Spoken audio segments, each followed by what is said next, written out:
मोर और कबूतर की सीख भरी कहानी।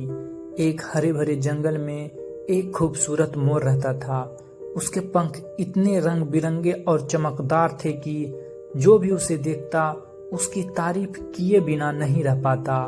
मोर को अपने रूप पर बहुत घमंड था। वह रोज नदी के किनारे जाकर अपने पंखों को निहारता और खुद की तारीफ करता। उसी जंगल में एक साधारण सा सफेद कबूतर भी रहता था। उसका रंग साधारण था और उसका जीवन शांत और सरल था। वह हर दिन खाने की तलाश करता, अपने परिवार का ध्यान रखता और पेड़ों पर चहकता। मोर को कबूतर की सादगी और सादा रंग बिल्कुल पसंद नहीं था। वह हमेशा उसका मजाक उड़ाता और कहता, तू कितना फीका और बोरिंग है। देख, मेरे जैसा रंग नहीं, ना ही कोई शोभा। तू कभी किसी को प्रभावित नहीं कर सकता। कबूतर मुस्कुराकर चुप रह जाता और कहता, रूप सब कुछ नहीं होता मोर भाई, असली सुंदरता हमारे कर्म और स्वभाव में होती है। मोर हंसते हुए वहां से चला जाता। कुछ महीने बाद जंगल में एक बड़ा सूखा पड़ा। पेड़ सूखने लगे, पानी के स्रोत खत्म हो गए।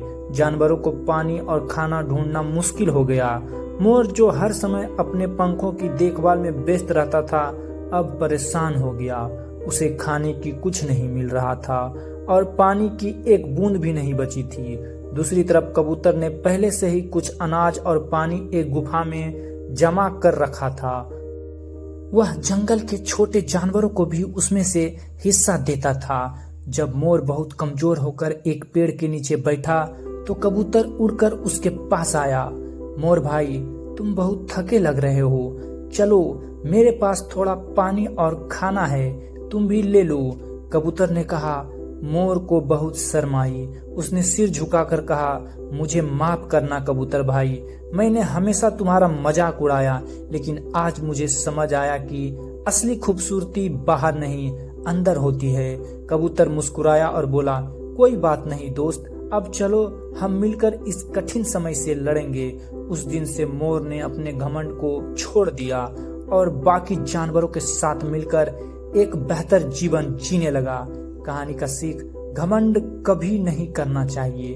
असली सुंदरता हमारे व्यवहार और कर्मों में होती है। अगर आपको यह कहानी पसंद आई हो, please like, share and subscribe. धन्यवाद।